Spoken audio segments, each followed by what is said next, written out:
سوف نشهد فيها قرارات تاريخية لملف الصحراء المغربية، أي لن تكون كالجلسات السابقة. خصيصا نحن نتحدث الآن عن مثلث آجازر وإيران والبوليساريو. هذا المثلث الذي يشكل مصدر لعدم الاستقرار بالمنطقة بما يشمل أوروبا. الخطر التي تحتضنها الجزائر بمخيمات تندوف من إرهابيين ومنظمات عدة انفصالية لا يشكل خطر فقط على القارة الإفريقية، بل هذا الخطر يشمل أوروبا. لذلك هناك تنسيق أوروبي اليوم من أجل كتابة تقرير موحد مع الجانب الأمريكي من أجل تصنيف البوليساريو على أنهم جماعات إرهابية، وأيضا تسليط الضوء على الدور الإيراني، أي أن إيران هي التي تدفع المنطقة للدمار وتحرك البوليساريو كالدمى. عندما نرى الجانب الأوروبي يسلط أصابع الاتهام ولأول مرة لإيران، نستطيع أن نقول أن هذا المثلث المكون من إيران والجزائر والبوليساريو سقط أمام الجميع وأمام الرأي العام. الدبلوماسية المغربية نجحت بإسقاط الأقنعة، خصيصا أن هناك مبادرة مدنية مغربية مصرية بجنيف تميط اللسان عن واقع الأطفال بمخيمات تندوف. البوليساريو الانفصالية تلجأ إلى تجنيد الأطفال، تلجأ إلى بيعهم لأسر أوروبية مقابل مبالغ مالية، تلجأ إلى انتهاك حقوق الإنسان، تعذيبهم. هذا المثلث الذي ذكرناه منذ دقائق، إيران، الجزائر، البوليساريو، هم المسؤولين بشكل رئيسي عن تخريب المنطقة، عن الجرائم المرتكبة داخل المخيمات، وعن تهديد أمن الصحراء والساحل والمتوسط، وقد يصل الموضوع إلى أوروبا. حتى أن هناك منظمات أوروبية اليوم دقت ناقوس الخطر بشأن أوضاع الأطفال بمخيمات تندوف تحت بند على أن هناك انتهاكات صارخة. بكل اختصار، نحن الآن أمام تقارير دولية تكشف مآسي تندوف، وخبراء حذروا من تهديد أمني إقليمي. قضية الصحراء المغربية بشهر أكتوبر سوف يتم إغلاق الملف. تخيلوا معي الجزائر التي تحتضن الانفصاليين والإرهابيين داخل المخيمات، ما الذي يحدث بعد طي هذا الملف؟ سوف يحدث انفجار داخل مخيمات تندوف، لأن الجزائر احتضنتهم، حتى أن هذا الانفجار العدائي سوف ينقلب على المرادية نفسها. أكبر دليل أن الجيش الجزائري بالآونة الأخيرة كان يطلق الرصاص بشكل عشوائي على الصحراويين الذين لا يخضعون للقرارات الجزائرية.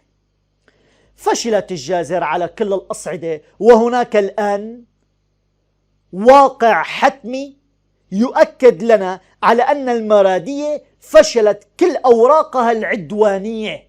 الجزائر اليوم أمام الأمر الواقع بملف الصحراء المغربية، وأمام الأمر الواقع حول جمهورية القبائل. أتعلمون ماذا فعل فرحات مهني صباح اليوم؟ فرحات مهني بدأ بالجولة التي وعد بها وقال: لقد بدأت بالجولة حول الدول من أجل أخذ اعترافات فعلية بجمهورية القبائل. منطقة القبائل التي تحاول الجزائر تعنيفها، إسكاتها، اليوم فرحات مهني سوف يحصل على اعترافات دولية بجمهورية القبائل. فتخيلوا معي شنقريحة الذي كان يحاول نشر حبوب مهلوسة وحشيش داخل منطقة القبائل لانتزاع العقول هناك ومنعهم من التظاهر ومن مطالبة حقهم بتقرير المصير، اليوم انقلب السحر على الساحر وكل شيء بات واضح للغاية. حان وقت للجزائر أن تمنح شعب القبائل حق تقرير مصيرهم، عوضا من أن تطالب هذا التقرير لجبهة انفصالية تصنف على أنها جماعات إرهابية.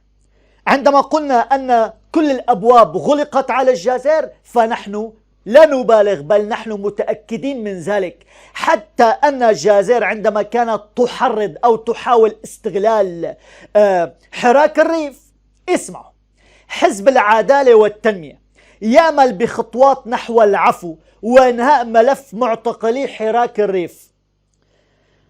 نوه بن كيران بالمقاربة الحقوقية والإنسانية الراقية التي تعاملت بها السلطات العمومية لتمكين ناصر الزفزافي المحكوم على خلفية الأحداث والاحتجاجات التي عرفها أقليم الحسيمية سنة 2017 ب20 سنة حبس من حضور جنازة والده أحمد الزفزافي. كما أثنى الحزب ببيان للأمانة العامة على ما حصل بالتفصيل وكيف ناصر الزفزافي خرج وأطلق تصريحات وفضح بها كل من يحاول نشر العداء تجاه وحدتنا الترابية. كان الزفزافي كما نعلم قد قال بأول تصريح علني له منذ اعتقاله سنة 2017 من فوق سطح بيت أسرته بمدينة الحسيمة أمام حشد من المعزين، قال: لا شيء فوق مصلحة الوطن، وتابع: نحن أبناء هذا الوطن، ولا أقصد به الريف فقط بل أقصد كل شبر من البلاد، مهما اختلفنا، مهما كانت لنا من آراء وأفكار، لكنها كلها تصب بمصلحة الوطن أولا وأخيرا. وعبر الحزب عن أمله بأن يتعزز هذا المسار بخطوات متقدمة تعمل العفو وتنهي هذا الملف الشائك ونظرائه وتفتح مرحلة جديدة خالية من الاحتقان وتعزز المكتسبات الحقوقية السياسية التنموية لبلادنا. هذا ما أتى عن حزب العدالة والتنمية. اليوم هناك أمل من أجل إصدار عفو وانهاء ملف معتقلي حراك الريف، وطبعا هذا الذي نقوله اليوم يعتبر ضربة قاضية لأحلام أعداء الوطن. وبما أننا نرى أن جازير ما زالت تحاول لآخر نقطة زرع عداء بين المغرب وحلفائه، دعونا ننتقل للصين. ناصر بوريطة متواجد الآن بالصين. ناصر بوريطة بالصين، فهل تعلن بكين عن موقف جديد بخصوص قضية الصحراء المغربية؟ تتجه الأنظار إلى زيارة وزير الخارجية ناصر بوريطة المتواجد بالصين، والتي تأتي بإطار تعزيز العلاقات الثنائية بين الرباط وبكين على المستويين السياسي والاقتصادي.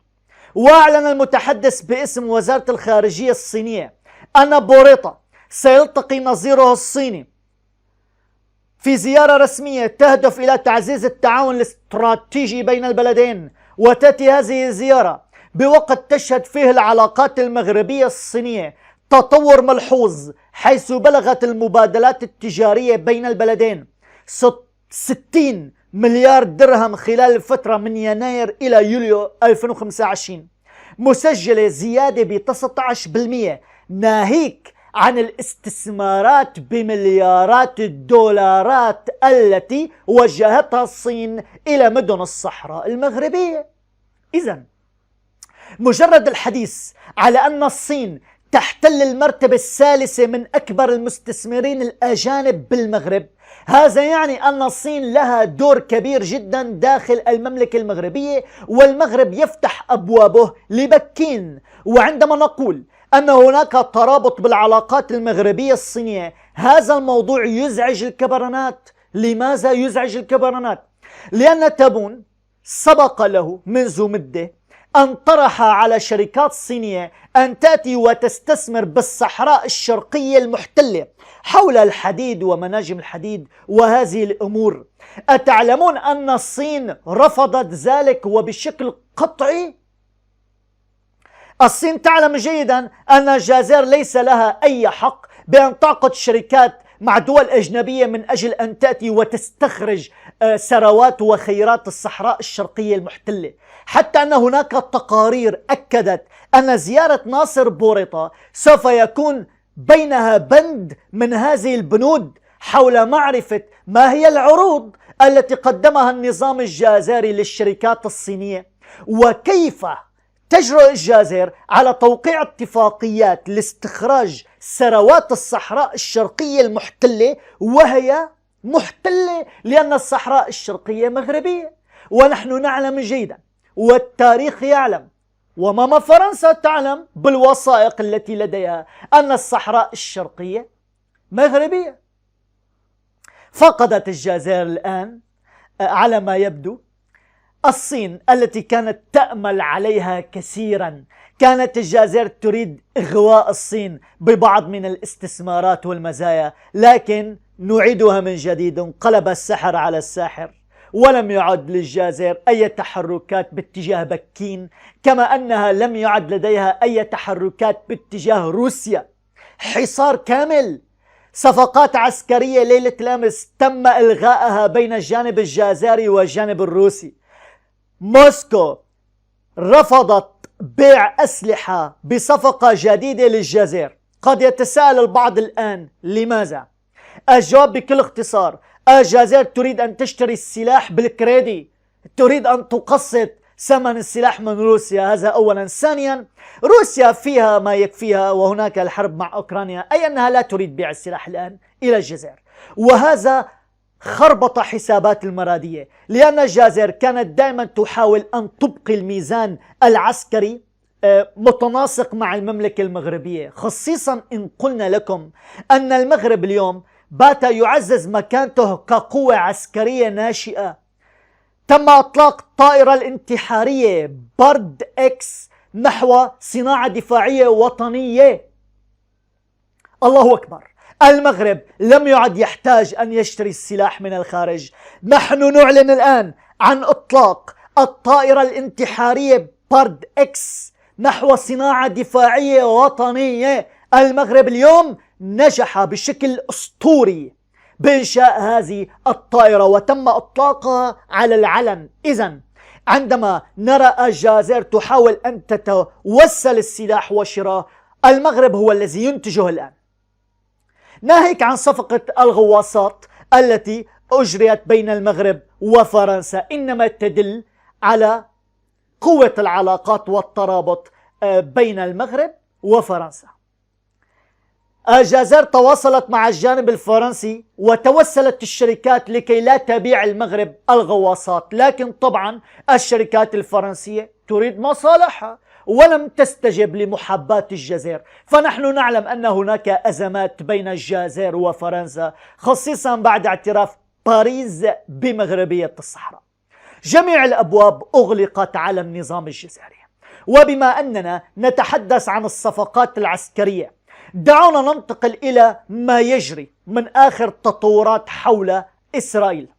إسبانيا لغت صفقات تسلح مع إسرائيل بقيمة مليار يورو، ضغط سياسي متصاعد على خلفية حرب غزة. إذن باتت إسرائيل محاصرة بشكل تماما سياسيا، والصفقات العسكرية يتم إلغائها.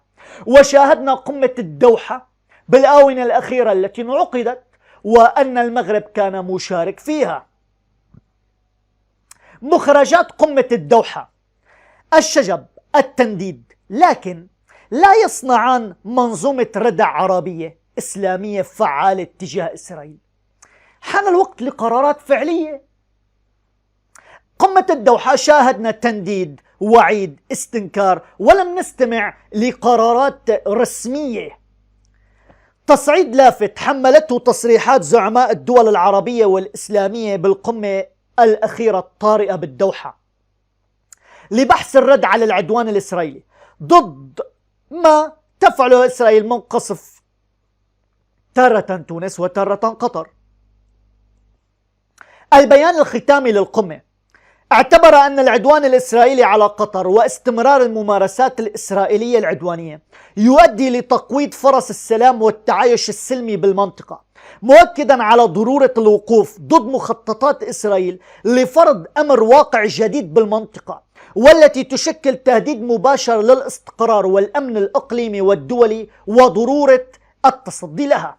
أكد البيان على أن السلام العادل والشامل والدائم بالشرق الأوسط لن يتحقق بتجاوز القضية الفلسطينية أو بتجاهل حقوق الشعب الفلسطيني أو من خلال العنف واستهداف الوسطاء. التصعيد الحاد باللهجة اتجاه إسرائيل مقارنة مع بيانات القمم السابقة طرح تساؤلات حول الواقع الذي سوف يتم الأخذ به الآن. هل سوف يتم اتخاذ قرارات فعلية ضد العدوان الإسرائيلي؟ معلومات بالغة الأهمية: بعد نتائج قمة قطر، هل بلغت علاقات إسرائيل والمغرب نهاية المسار؟ فعلاقات أبراهام اليوم مهددة، خصيصا بسبب العدوان المستمر. البيان الختامي للقمة العربية الإسلامية الطارئة بالعاصمة القطرية فتح باب أمام مستقبل العلاقات بين إسرائيل وبين الدول التي وقعت اتفاقيات أبراهام، منهم المملكة المغربية. إذن بسبب الأحداث التي تأتي مؤخرا، المغرب من الصعب عليه أن يضحي بالاتفاق الثلاثي مع أمريكا وإسرائيل. الاتفاق أملته غايات مصلحية بالنسبة للمغرب لم تتغير، ولم تتغير شروط وجودها، بل العكس، توطدت مع اكتساب البلد مكانة أكثر تقدم، خاصة بالقضية الوطنية الأولى. نعلم أن ترامب عندما كان بعهدته الأولى تم توقيع اتفاقيات أبراهام، وعلى أساسه جرى الاعتراف الصريح بمغربية الصحراء.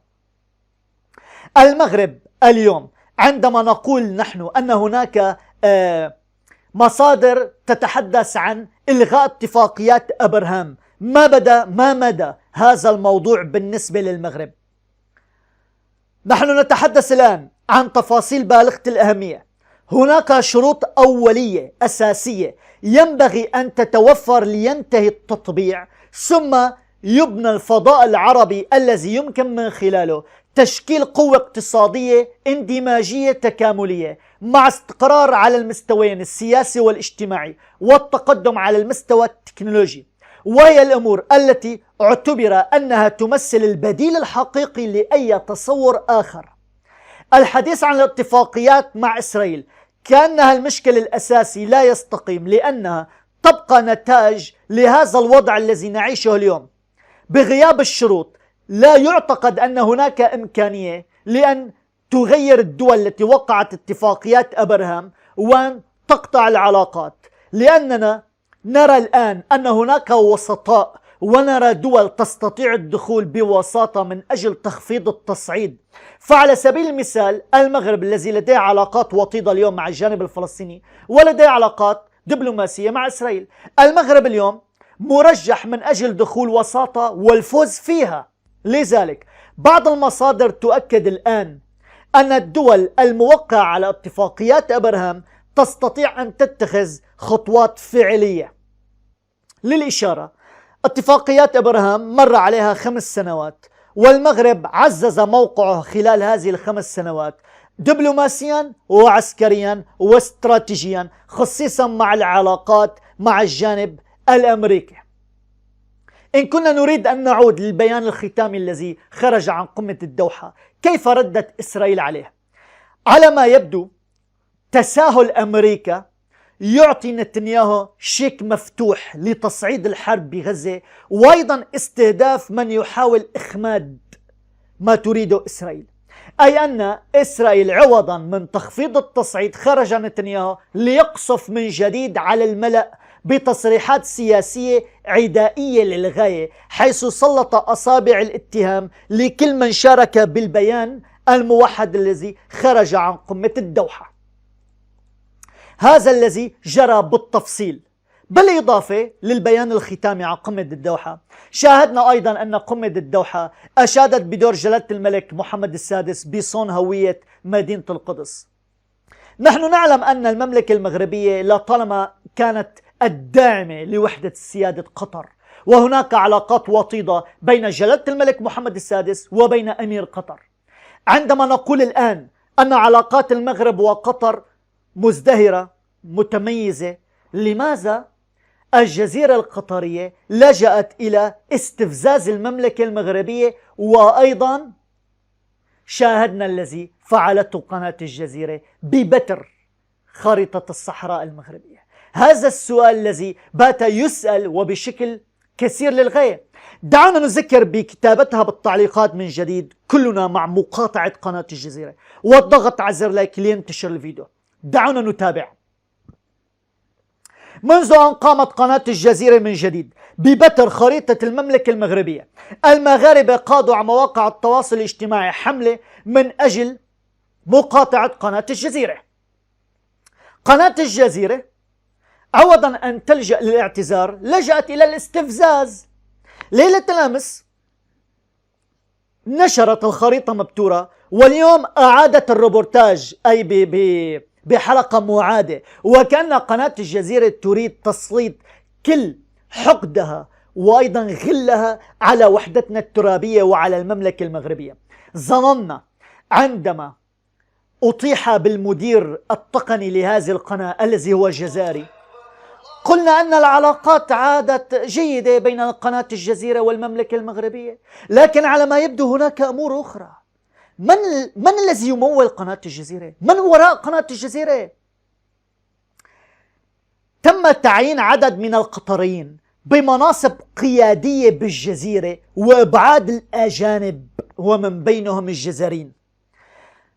أعلن سعادة الشيخ ناصر بن فيصل آل ثاني المدير العام لشبكة الجزيرة الإعلامية تعيين الإعلامي القطري أحمد بن سالم اليافعي مدير تنفيذي لقنوات الجزيرة اعتبارا من 16 من سبتمبر الجاري، أي ليلة الأمس مساء من سبتمبر الجاري. وعين إبراهيم عبد الله العبديلي نائبا للمدير العام، كما تم تعيين السيد عيسى علي مدير لقناة الجزيرة الإنجليزية، وسعادة الشيخ عبد الله بن حمد بن ثامر آل ثاني نائب لمدير قناة الجزيرة الإنجليزية، ومحمد الحمادي مدير للبرامج بالقناة ذاتها. شملت التعيينات السيد محمد المظفر نائب لمدير الجزيرة الوثائقية، وأيضا تعيين مصطفى عقيل مدير للموارد البشرية لقناة الجزيرة الإعلامية. بكل اختصار، عندما عين مدير فني جديد لقناة الجزيرة الذي هو قطري بدوره، ماذا فعل؟ عين عدد من القطريين بمناصب قيادية بالجزيرة وأبعد الأجانب منهم جزائريين وجنسيات أخرى. هذا الموضوع سلط عليه الضوء من ابن المغرب عبد الصمد ناصر. تذكرون ما الذي جرى مع عبد الصمد ناصر منذ عامين عندما غادر عن قناة الجزيرة؟ لماذا غادر عبد الصمد ناصر عن قناة الجزيرة؟ لأنه دافع عن المملكة المغربية ودافع عن المغاربة بتغريدة كتبها على حسابه الرسمي. هذه التغريدة كانت سبب الإطاحة فيه بقناة الجزيرة. من وراء إطاحة فيه؟ جزائري، هو المدير التقني لقناة الجزيرة، لكن المدير التقني طبعا تم إبعاده. واليوم وضع قطرين بمناصب متعددة مدراء داخل القنوات أجمع. عندما نقول أن هناك كان يأتي تمويل خارجي لشراء بعض من أنفسهم الضعيفة الذين يعملون داخل قنوات الجزيرة، هذا الذي نقصده الآن.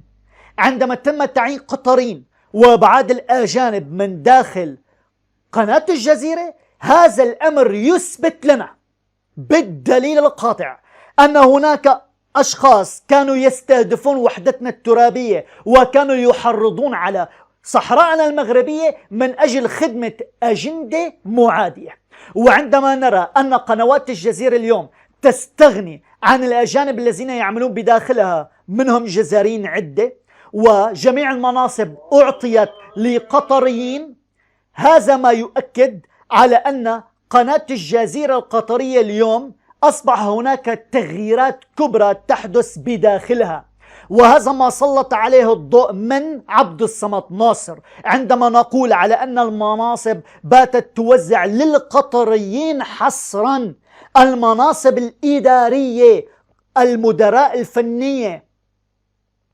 من بعد اليوم أو من بعد التاريخ الذي تم إعلانه بشكل رسمي الذي هو 16 من سبتمبر الجاري، من بعد هذا التاريخ إن جرى أي تطاول على وحدتنا الترابية بتر خريطة المملكة المغربية من قبل قناة الجزيرة، هذا يعني إن قناة الجزيرة تستهدف المملكة المغربية بشكل رسمي، وحينها نستطيع أن نطالب من السلطات العليا بقطر تأديب قنوات الجزيرة. انتهى الجدل الآن. عبد الصمد ناصر كشف كل شيء عندما جرت تغييرات الآن وتم وضع مناصب لقطريين داخل الإدارة الرسمية للقناة. كل شيء اليوم مسؤول عنه قطر وليست أي أجندات خارجية. لماذا؟ قطر لجأت إلى هذا الفعل اليوم؟ طبعا لأن بالنهاية علاقتنا وطيدة مع الجانب القطري، وقنوات الجزيرة عندما تستهدف المملكة المغربية هذا الأمر بات يزعج الجميع ونستغرب منه. المغرب شارك بقمة الدوحة، المغرب يريد الحفاظ على سيادة وأمن دولة قطر، جزاء المعروف يأتوا ويبترون صحراءنا المغربية. حان الوقت إذن من أجل تغيير كل شيء ووضع النقاط على الحروف، وهذا بالفعل ما تقوم به اليوم قطر حسب ما نراه.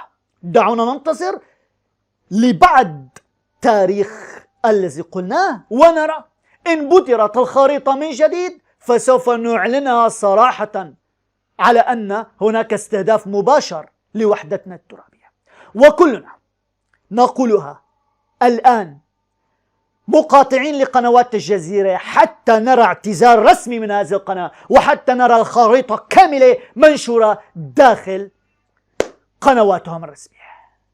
تحية كبيرة لابن المغرب عبد الصمد ناصر، وتحية كبيرة للدبلوماسية المغربية. المغرب اليوم ليس كمغرب الأمس، لطالما حاولت الجزائر مع قطر استمالتها لصفها، لكن الدبلوماسية المغربية حاضرة وبقوة.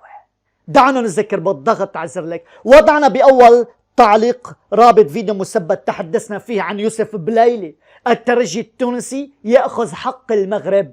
شاهدوا هذا الفيديو بأول